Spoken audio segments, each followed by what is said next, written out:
Ah, come on. I'm the one using the car. You? How about you walk home, huh?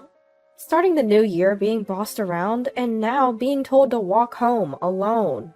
The heartless man standing in front of me, embarrassingly, is my husband, and chuckling behind him, that's his mom and sister.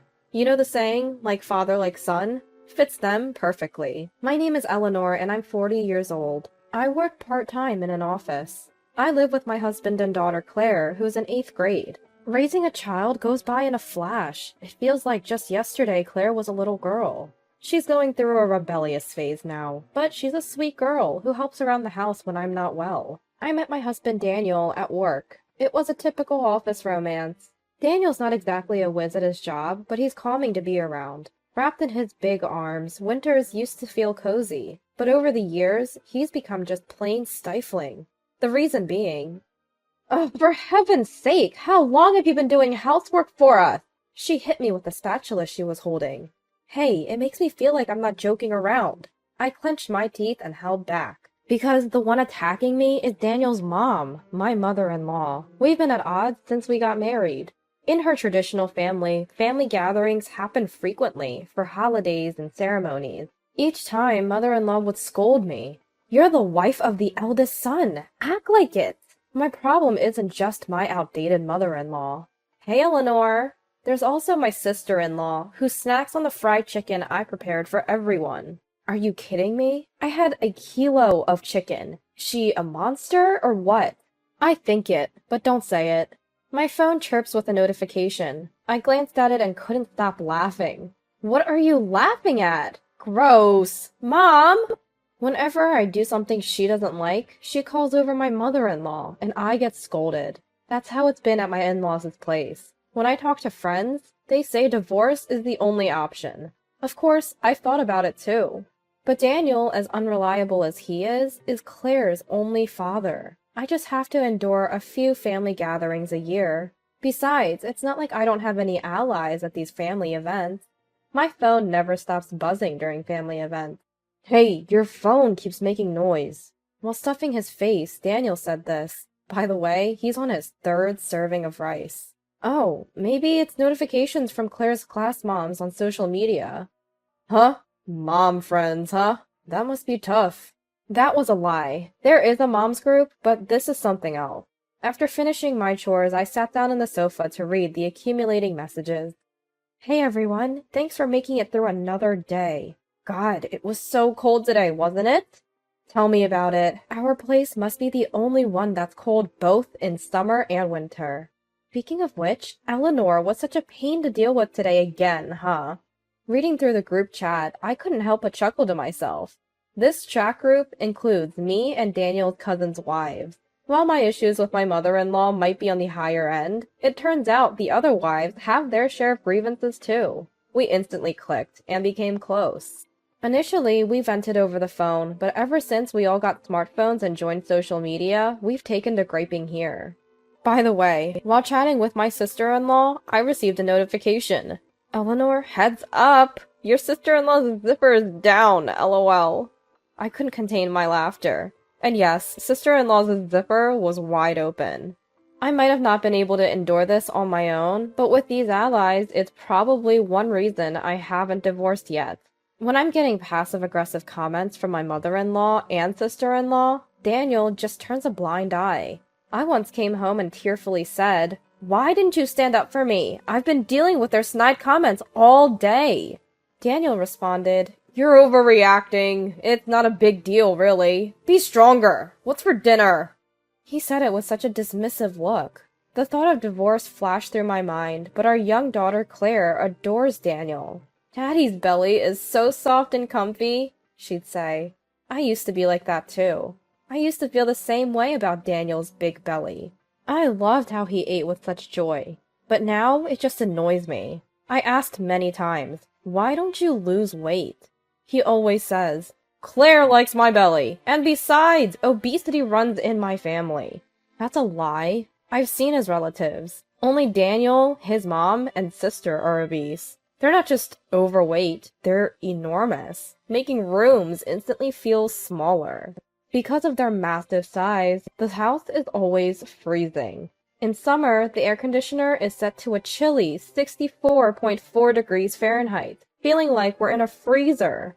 In winter, as soon as sister-in-law complains, "It's too hot," the heater gets turned off, and we all freeze. We all wear long sleeves, even in the summer. But still, it's cold. Despite the cold, all three of them sweat profusely. Finally, a cold-sensitive relative shouted, "Hey, what's the deal with this house? Why is it so cold? If you're going to complain, please leave." Mother-in-law responded, causing the room to empty out, one by one. What era are they living in? Talking about main and branch families? Of course, father-in-law would scold mother-in-law, but she would snap back. "You're hardly ever home. Don't act like you're important." Sister-in-law joins in, and they both berate father-in-law, who ends up just letting it slide. I wish father-in-law would take a firmer stand, but the thought of being shoved aside by those large bodies sends shivers down my spine. My sister-in-law is over 40, single, and unemployed. Once upon a time, my sister-in-law had a job, but she quit after finding out she was bullying a new employee who turned out to be the daughter of a major client. Now she lives with her parents and doesn't work at all. She and her mom, my mother-in-law, live off her dad's money. When I married into the family, sister-in-law had already been unemployed for many years. She does want to get married and often goes to matchmaking events.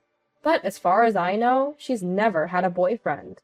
She says, "I come from a good family, so my future husband needs to earn at least $80,000 a year." She used to say $100,000, so maybe she's lowering her standards. But let's be real, she needs a reality check. We should look more realistic. Sister-in-law claims she's from a good family because her dad, my father-in-law, owns a business. But the business was actually started by his dad, and it's been struggling under father-in-law's management.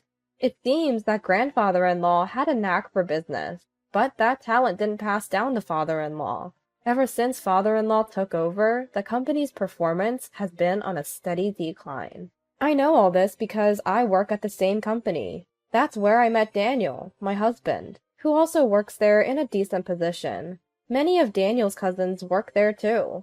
My parents also own a small business. It's just them and a few relatives, but they're doing okay. They had me late in life and have always treated me like a treasure. Now they adore our daughter Claire, who prefers my parents over my in-laws. Mother-in-law doesn't seem to like that. "Is Claire spending New Year's at your parents' again?" Mother-in-law asks. "Yeah," I reply. Daniel sighs and says, "Oh, don't you think that's weird? Normally, people spend New Year's with their paternal family." Then he says something unforgivable. "Well, your parents are old. They don't have much time left." I said such a terrible thing. It's true, my parents are nearing 80, much older than Daniel's. Daniel's parents, who married young, are quite a bit older than him, but they're still spry and sharp as tacks. When I once asked them, "Isn't it time to enjoy your golden years?" "We just want to buy things Claire loves. Seeing you and Claire happy is our joy." Every time I visit home, Mom always gives me some money. Daniel laughed and belittled my precious parents. "What did you just say? Don't you know the difference between what's okay to say and what's not?" When I angrily retorted, Daniel said, Fine, fine. I'm the bad guy, as always. If you're going to be like that, we might as well divorce." Then he stormed out of the house. The nerve of him. He better be prepared. The following year, on New Year's Day, my parents came to pick up Claire. "Take care! See you later," I said to them. Claire seemed happy to see my parents and said, "I'll let you know how it goes," before leaving. It was refreshing to see Claire smile after a long time of her looking downcast. Even though my parents had come over, Daniel didn't even bother to greet them. What a rude guy. I felt utterly disrespected. After a while, Daniel came out of his room, and we headed to his parents' house. We haven't spoken since that incident. I don't understand why Daniel is mad, but I'm glad we're not talking. Lately, the only thing I've heard from him is, "Seconds, please." When I ignored him, he clicked his tongue and slammed the rice cooker shut. "Stop taking it out on objects," Claire chimed in. "Yes, stop it." Only to be yelled at by Daniel. The atmosphere at home was terrible. As soon as we arrived at his parents' house, his mom, mother-in-law, said, Oh, Claire is with the other family again this year? What kind of upbringing is that? Daniel quickly threw me under the bus. It's Eleanor's poor parenting. Sorry, Mom. You can tell a lot about a person by their upbringing. Hurry up! We're busy with cleaning and preparing meals. This house felt as cold as ever. Upon entering the living room, I greeted the relatives gathered for the new year. Sister-in-law was there, and as expected, she ignored me. Despite the cold, seeing sister-in-law in a short-sleeved shirt and shorts gave me chills. When Daniel sat down, one of the daughters-in-law said, "Here you go," and carelessly served him tea. Everyone was on my side because Daniel had been discussing all his actions in a group chat. Father-in-law was out, so he wasn't there. Seriously? We're all gathered here because Charles said he has something to discuss. Mother-in-law was getting impatient. While shivering and eating, a 5-year-old cousin said, "It's cold in here." She turned on the heater. The next moment, sister-in-law yelled, "Don't touch things in other people's homes, you brat!" She snatched the remote from the child and turned off the heater. Naturally, the child was shocked and started crying. "If you're going to cry, why don't you go home?" A grown adult, over 40, said this to a 5-year-old. The relatives were furious. "Apologize to my daughter, you worthless woman! We've been putting up with this for the sake of the family, but this is the last straw. We're never coming back. You and your family can go to hell!" Sister-in-law, who hadn't expected such a backlash, started crying despite her age. Honestly, everyone was disgusted. "Hey, why is everyone blaming my daughter? Don't you feel ashamed? If anyone has a problem, leave!" This time, mother-in-law started yelling. "This family is insane. We're cutting ties with you." One by one, the relatives said this and left. The only ones remaining were Daniel, mother-in-law, sister-in-law, and me. The room felt even colder, with fewer people. As I was shivering from the cold, mother-in-law said, "What are you standing around for? The cleaning and meals are done, so you should leave too." "Excuse me?" "I said, we're spending time as a family, so you should go." Annoyed, mother-in-law told me to leave, so I was happy to oblige. The moment I picked up my car keys, Daniel said, No, I'm using the car. You can walk home." Daniel was unbelievable. He must be trying to annoy me because he doesn't like my recent behavior. They were all watching me, expecting me to cry, with smug smiles on their faces. "Why don't you guys walk for a change?" But with those bodies, that might be impossible. I won't be coming back here either. Goodbye." "What?" I said it with a big smile. Daniel and the others were speechless, their faces turning red. They were always timid around people other than family. I should have done this sooner. I felt lighter, as if I'd grown wings, and even breathing felt easier. As I was about to leave, father-in-law returned with someone. "Oh, Eleanor, where are you going? It's unusually quiet here," father-in-law said, and the person with him greeted me. "Eleanor, long time no see." Saying that, he called out to me refreshingly. It was William, my former brother-in-law, who had recently become the company president. I am not married. He was single and had been working overseas. He looked handsome, much like father-in-law. It had been years since we last met. "William, it's been a while. Mother-in-law told everyone to leave, so they did. She also told me to walk home, so I'm about to do that." I said it matter-of-factly. Upon hearing this, both men looked at Daniel and the others with disgust. "Is this true?" father-in-law asked in a low voice. Mother-in-law tried to defend herself. "Well, everyone was blaming her. Don't you find your daughter cute?" "Cute? This freeloader? She's just getting fatter. Are you all planning to become sumo wrestlers?" I'd never seen father-in-law so angry in the many years I'd been married into this family. I wished he'd scolded these hopeless people sooner. I even felt resentful toward him. Well, it doesn't matter to me anymore. I'm leaving now, and just so you know, I'm divorcing you. Do whatever you want. I glared at Daniel as I said this. He glared back, clearly unhappy. "Eleanor, I'll drive you. Get in the car." Father-in-law offered, but I declined. "I'm fine. My ride is already here." I opened the front door to find my parents, and Claire, waiting to pick me up. I had decided today to tell Daniel about the divorce, and I had already talked to Claire about it. When I told Claire we were getting a divorce, she hugged me, tears in her eyes, and said, "Really? Living with Dad has been so hard?" She hugged me while shedding tears. Seeing Claire, Daniel desperately said, "Claire, you'll live with Dad, right? You love Dad." Claire started crying and said, "No way! After Dad takes a bath, there's hardly any hot water left, and he eats like a pig. Plus, Grandma said—" After saying that, Claire burst into tears. Claire had told me various things when I informed her about the divorce. "Grandma called me a failure." I couldn't believe it. That's not something a grandmother should say to her granddaughter. Mother-in-law looked guilty. And then this! Claire then showed me a photo of mother-in-law and sister-in-law shopping, their cart filled with meat and snacks. Some local overweight mom and kid are always blocking the aisles and being rude to the staff.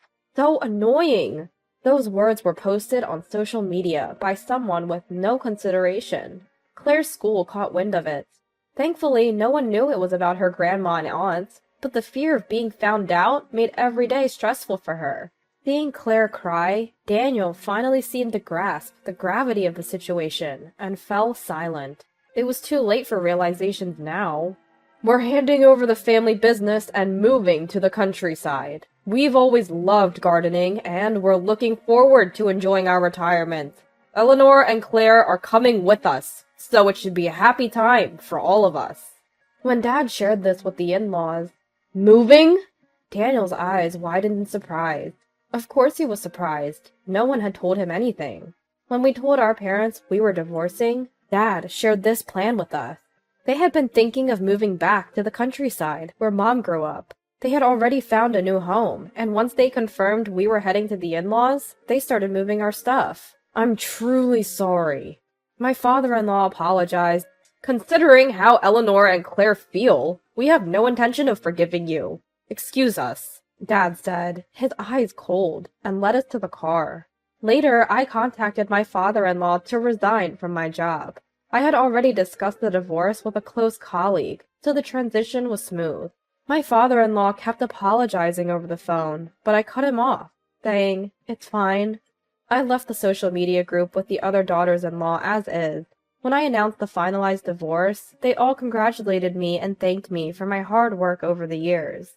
Since the incident at the in-laws during New Year's, some had even improved their relationships with their mothers-in-law. I heard that little girl still occasionally cries, remembering what happened, but she's back to her old self and attending preschool. I'm truly relieved. As for my former in-laws, my father-in-law stepped down as the company president. The new president is my former brother-in-law, William. They gathered the family to announce this during New Year's. Daniel protested. "I'm the eldest son, you know!" But Daniel had been taking liberties at work, leaving early and coming in late, all because he was the boss's son. It was exhausting to keep covering for him. His lackadaisical attitude towards work meant his department's performance was poor. Frustrated both at home and work, my former father-in-law consulted with my former brother-in-law. Turns out he has some business acumen. The company's performance has been gradually improving. "Wait a minute! I never agreed to work!" "Please, use formal language at work, Zoe. I won't go easy on you just because we're family." My former mother-in-law and sister-in-law were told to earn their own living and started working at the company. Daniel was transferred, and all three were assigned to sales. Daniel, who had been so sure he'd be the next president, was demoted to a regular employee. For someone as prideful as him, this must be the ultimate humiliation. Honestly, it serves him right. It seems that he walks a lot every day and works desperately. According to a former relative who happened to see them, all three of them seem to have lost weight.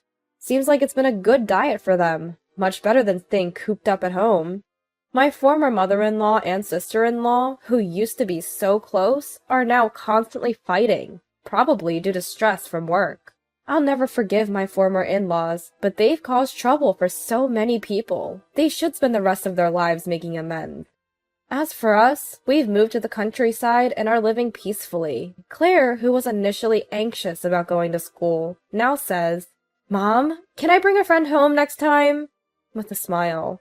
I recovered to the point where I could say that with a smile. I was fortunate to find a full-time job quickly. Though we're managing. My parents, who live with us, have rented a small plot of land and are busy growing various vegetables. The cucumbers we harvested this summer were delicious.